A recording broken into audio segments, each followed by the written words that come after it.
Hello friends, study class में आपका स्वागत है। आज हम आप सबों के लिए लाए हैं सीटेट केंद्रीय शिक्षक पात्रता परीक्षा क्लास 1 to 5 के जो बाल विकास एवं शिक्षा शास्त्र का है सॉल्व पेपर हम लेकर आए हैं। तो बने रहें हमारे साथ शुरू से अंत तक और इस वीडियो को अपने दोस्तों के साथ भी शेयर करें। आइए चलते हैं इसके प्रश्न उत्तर की ओर।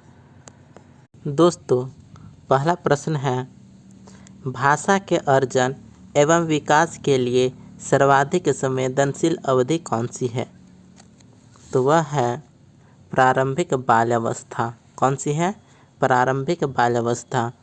बाल जीवन की प्रक्रिया भ्रूणावस्था से लेकर जीवन भर चलती है।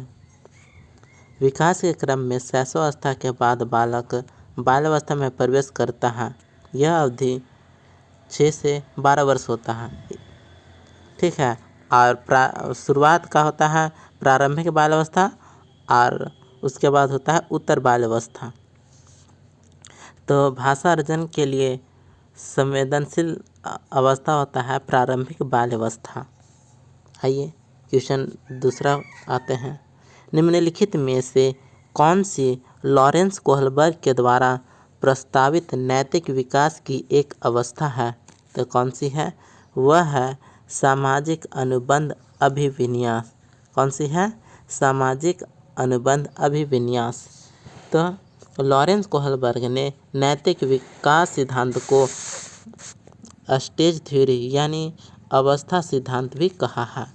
ठीक है। इसके अंतर्गत प्रत्येक बच्चे को इन सभी क्रमों से होकर गुजरना पड़ता है। अगला प्रश्न, कक्षा में परिचर्चा के दौरान एक शिक्षक प्रायः लड़कियों की तुलना में लड़कों पर अधिक ध्यान देता है। यह किसका उदाहरण है? तो इस तरह का क्वेश्चन हमेशा पूछते रहता है। तो यह है जेंडर पक्षपात। कौन सी अवस्था है? जेंडर पक्षपात का उदाहरण है। कक्षा में परिचर्चा के दौरान यदि एक शिक्षक प्रायः लड़कियों की तुलना में लड़कों पर अधिक ध्यान देता है तो ये क्या है? जेंडर पक्षपात कहलाता है। जेंडर पक्षपात के अंतर्गत प्रायः महिलाओं को कमजोर वर्ग के अंदर सम्मिलित किया जाता है। अगला प्रश्न, बच्चों में जेंडर रूढ़िवादिता एवं जेंडर भूमिका अनुरूपता को कम करने के लिए निम्नलिखित में से कौन सी पद्धति प्रभावशाली है? तो ऑप्शन ए सही होगा, जेंडर पक्षपात के बारे में परिचर्चा। ठीक है। तो बच्चों के मध्य जेंडर को लेकर व्याप्त रूढ़ियों एवं लिंग के किसी विशेष काम के लिए अनिवार्यता को समाप्त करने के लिए जेंडर पक्षपात के बारे में परिचर्चा करना सबसे महत्वपूर्ण है। ठीक है। अगला प्रश्न, निम्नलिखित में से किस मनोवैज्ञानिक ने बच्चों को ज्ञान के सक्रिय जिज्ञासु के रूप में देखते हुए उनके चिंतन पर सामाजिक एवं सांस्कृतिक विषय वस्तुओं के प्रभाव को महत्व दिया? तो इसका जवाब होगा लेवागोस्की। कौन है? लेवागोस्की। लेवागोस्की का सामाजिक दृष्टिकोण संज्ञानात्मक विकास का एक प्रगतिशील विश्लेषण प्रस्तुत करता है। ठीक है। अगला प्रश्न है, जिगसॉ पहेली को करते समय 5 वर्ष की नजमा समय से कहती है, नीला टुकड़ा कहाँ है? नहीं, वह वाला नहीं, गाढ़े रंग वाला, जिससे यह जूता पूरा बन जाएगा। इस प्रकार की वार्ता को वागोस्की किस तरह संबोधित करते हैं? तो यह है व्यक्तिगत वार्ता। कौन सी वार्ता? व्यक्तिगत वार्ता। लेवागोस्की के सामाजिक सांस्कृतिक सिद्धांत के अनुसार सामाजिक अंतःक्रिया ही बालक की सोच एवं व्यवहार में निरंतर बदलाव लाती है। अगला प्रश्न, बच्चों को संकेत देना तथा आवश्यकता पड़ने पर सहयोग प्रदान करना निम्नलिखित में से किसका उदाहरण है? तो वह है पाड़ यानी ढांचा का।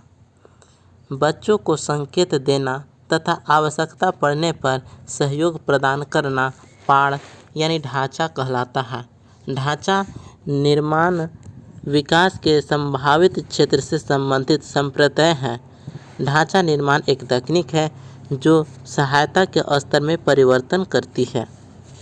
अगला प्रश्न, निम्नलिखित व्यवहारों में से कौन सा जीन पियाजे के द्वारा प्रस्तावित मूर्त संक्रियात्मक अवस्था को विशेषित करता है?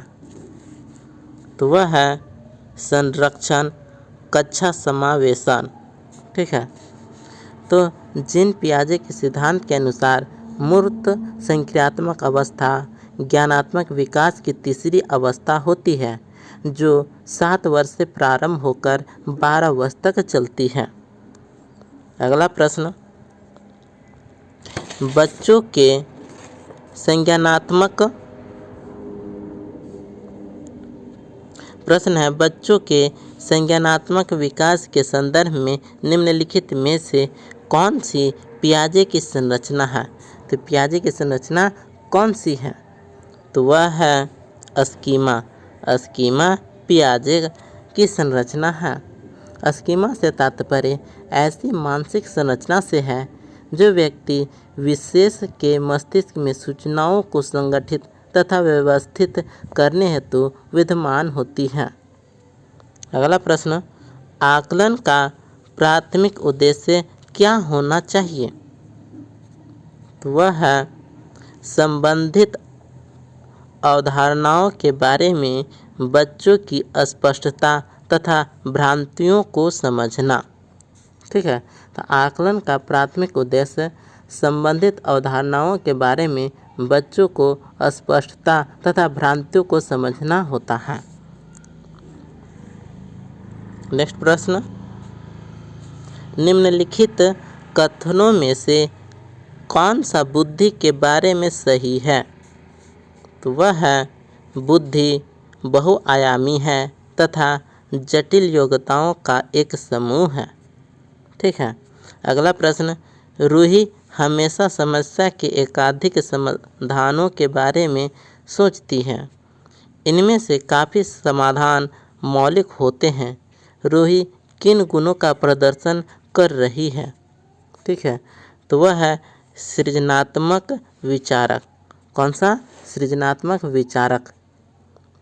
सृजनात्मक व्यक्ति की वह योग्यता है जिसके अंतर्गत व्यक्ति किसी नई योग्यता या तथ्य का सृजन करता है और पूर्ण रूप से उससे अपरिचित होता है। अगला प्रश्न, शिक्षण अधिगम प्रक्रिया में वंचित समूह से संबंधित विद्यार्थियों के द्वारा सहभागिता कम होने की स्थिति में एक शिक्षक को क्या करना चाहिए? तो उसे अपनी शिक्षण पद्धति पर विचार करना चाहिए तथा बच्चों की सहभागिता में सुधार करने के लिए नए तरीके ढूंढने चाहिए। फ्रेंड्स, यहाँ पर ध्यान देना है कि यदि उत्तर पॉजिटिव हो और लंबा हो तो वह क्वेश्चन का आंसर होगा। यहाँ पर देखोगे कि आंसर लंबा है और पॉजिटिव सेंस में है, इसलिए इसका आंसर यही है। एक ट्रिक है। अगला प्रश्न, एक समावेशी कक्षा में एक शिक्षक को विशिष्ट शैक्षिक योजनाओं को क्या करना चाहिए? तो वह है सक्रिय रूप से तैयार करना चाहिए। ठीक है, ताकि समाज में मौजूद प्रत्येक बच्चे को एक स्तर पर लाया जा सके। अगला प्रश्न, पठन वैफल्य बच्चों के प्राथमिक लक्षण क्या है? ठीक है, तो ऐसा प्रश्न हमेशा पूछते रहता है। तो वह है धारा प्रवाह पढ़ने की अक्षमता। तो डिसलेक्सिया या पठन वैफल्य, पठन वैफल्य को कहेंगे डिसलेक्सिया। डिसलेक्सिया एक ऐसी स्थिति है जिसमें बच्चे पढ़ना, लिखना और शब्दों को बोल पाने में कठिनाई महसूस करते हैं। यह 3 तरह का होता है। डिसलेक्सिया के प्रथम चरण में बच्चे अक्षर और संख्या की पहचान करना, पढ़ना, मापना, समय देखना और अन्य गतिविधियां नहीं कर पाते हैं। ठीक है, डिसलेक्सिया के दूसरे चरण में भ्रूणावस्था से ही बच्चों का मस्तिष्क विकसित नहीं होता और तीसरे प्रकार में बच्चे में यदि मस्तिष्क में चोट लग जाए तो शब्दों को सुन नहीं पाता। तो इस प्रकार से ये डिसलेक्सिया हो गया ना, पठन वैफल्य जो धारा प्रवाह पढ़ने में अक्षमता है। अगला प्रश्न, शिक्षा का अधिकार अधिनियम 2009 में उल्लेख की गई समावेशी शिक्षा की अवधारणा निम्नलिखित में किस पर आधारित है? तो आधारित है अधिकार आधारित मानवतावादी परिप्रेक्ष्य। ठीक है, तो शिक्षा का अधिकार अधिनियम 2009 में समावेशी शिक्षा का क्या आधारित है? तो है अधिकार आधारित मानवतावादी परिप्रेक्ष्य। अगला प्रश्न, संरचनावादी ढांचे में अधिगम प्राथमिक रूप से, ठीक है, तो क्या होगा? तो वह है अवबोधन की प्रक्रिया पर केंद्रित है। ठीक है, तो छोटे बच्चे की प्रथम परस्पर क्रिया उसके पर्यावरण में पूर्ण रूप से उसकी ज्ञानेंद्रियों के अनुभव पर आधारित होती है, इसलिए यह अवबोधन की प्रक्रिया पर केंद्रित है। अगला प्रश्न, अनेक घटनाओं के बारे में बच्चों के द्वारा बनाए गए सहजानुभूत सिद्धांतों के संदर्भ में एक शिक्षिका को क्या करना चाहिए? ठीक है, तो यहाँ पर लंबा देखो, अपोजिटिव सेंस है। प्रतिकूल प्रमाण एवं उदाहरणों को प्रस्तुत करके बच्चों के इन सिद्धांतों को चुनौती देनी चाहिए। ठीक है, सहजानुभूत सिद्धांत में बच्चों के लिए घातक है। ठीक है, इसमें प्रतिकूल प्रमाण एवं उदाहरण को प्रस्तुत करके बच्चों को इन सिद्धांतों का चुनौती देना चाहिए। ठीक है, अगला प्रश्न, बाल केंद्रित शिक्षा शास्त्र की क्या विशेषता है? तो वह है बच्चों के अनुभवों को प्रमुखता देना। ठीक है, तो बाल केंद्रित में बच्चों के अनुभव को प्रमुखता देना, और शिक्षक केंद्रित रहेगा तो शिक्षक के अनुभव की प्रमुखता देना। ठीक है, दो अलग अलग वर्ड है। बाल केंद्रित रहेगा यानी बच्चों के अनुसार, और शिक्षक केंद्रित रहेगा तो शिक्षक के अनुभवों के अनुरूप होगा। अगला प्रश्न, संवेग एवं संज्ञान एक दूसरे से डैश है, तो क्या है? वह सन्निहित है, एक दूसरे से सन्निहित है। संवेग एवं संज्ञान एक दूसरे से सन्निहित है। अगला प्रश्न, संरचनावादी सिद्धांतों के अनुसार अधिगम के बारे में निम्नलिखित कथनों में से कौन सा सही है? वह है ऑप्शन डी, अधिगम सक्रिय विनियोजन के द्वारा ज्ञान की संरचना की प्रक्रिया है। ठीक है, तो संरचनावादी सिद्धांतों के अनुसार अधिगम सक्रिय विनियोजन के द्वारा ज्ञान की संरचना की प्रक्रिया है। आगे आते हैं, क्वेश्चन नंबर 22, विद्यार्थियों को स्पष्ट उदाहरण एवं गैर उदाहरण देने के क्या परिणाम हैं? ठीक है, तो इसका पहला आंसर होगा अवधारणात्मक परिवर्तनों को प्रोत्साहित करने के लिए यह एक प्रभावशाली तरीका है। अगला प्रश्न, बच्चों को अधिगम गतिविधियों में भागीदारी करने के लिए लगातार पुरस्कार देना व दंड का प्रयोग करने से क्या प्रभाव पड़ता है? ठीक है, तो इसका ऑप्शन डी है, अधिगम में बच्चों की स्वाभाविक अभिरुचि तथा जिज्ञासा कम होती है। ठीक है, तो जो तेज है उसको पुरस्कार मिलेगा तो अभिरुचि उसका बढ़ जाएगा, और जो पढ़ाई में कमज़ोर है उसको दंड मिलता रहेगा तो उसकी जिज्ञासा कम हो जाएगा। आगे प्रश्न है 24, निम्नलिखित में से कौन सी प्रथाएं सार्थक अधिगम को बढ़ावा देती है? ठीक है, तो ये है ऑप्शन बी, यानी 2 और 3। कौन है? 2 और 3। सहयोगात्मक अधिगम पर्यावरण और सतत एवं समग्र मूल्यांकन। ठीक है, तो शिक्षण में अधिगम का ऐसा प्रकार जिसमें हमेशा सकारात्मक पुनर्बलन का इस्तेमाल किया जाता है, जिससे अधिगम को आगे बढ़ाने में सहायता मिलती है, सार्थक अधिगम कहा जाता है। और सार्थक अधिगम में सहयोगात्मक अधिगम पर्यावरण तथा सतत एवं समग्र मूल्यांकन बढ़ावा देते हैं। अगला प्रश्न, शिक्षक बच्चों की जटिल अवधारणाओं की समझ को किस प्रकार सहज कर सकते हैं? तो ऑप्शन डी, अन्वेषण एवं परिचर्चा के लिए अवसर उपलब्ध करके।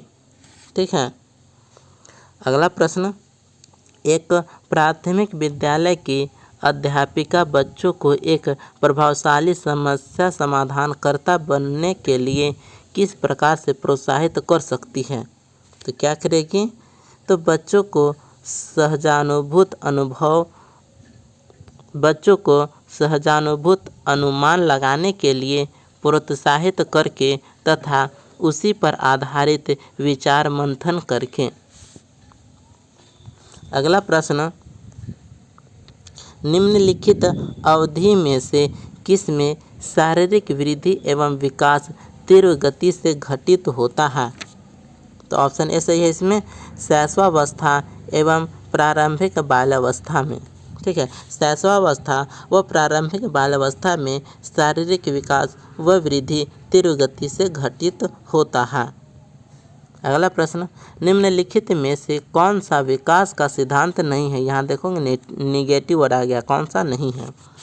तो ऑप्शन डी, विकास सार्वभौमिक है तथा सांस्कृतिक संदर्भ इसे प्रभावित नहीं करते हैं। लेकिन नहीं आया तो यहाँ भी नहीं, नेगेटिव रहेगा। ठीक है, तो विकास का संबंध परिवर्तन से होता है। अगला प्रश्न, व्यक्तिगत भिन्नताओं का प्राथमिक कारण क्या है? तो वो कारण है आनुवंशिकता एवं पर्यावरण के बीच जटिल पारस्परिक क्रिया। अगला प्रश्न, निम्नलिखित में से कौन सा द्वितीयक समाजीकरण एजेंसी का उदाहरण है? तो उदाहरण है विद्यालय एवं मीडिया। ठीक है, तो समाजीकरण क्या है? तो एक माध्यम है जिसमें मनुष्य समाज के भीतर विभिन्न व्यवहार, रीति रिवाज एवं गतिविधियां सीखते हैं। तो इस प्रकार से सीटेट 2020 का यहीं पर समाप्त होता है। हम दूसरे वीडियो में दोबारा मिलेंगे और इस वीडियो को ज़्यादा से ज़्यादा दोस्तों तक शेयर करें ताकि सभी लोगों का भला हो सके।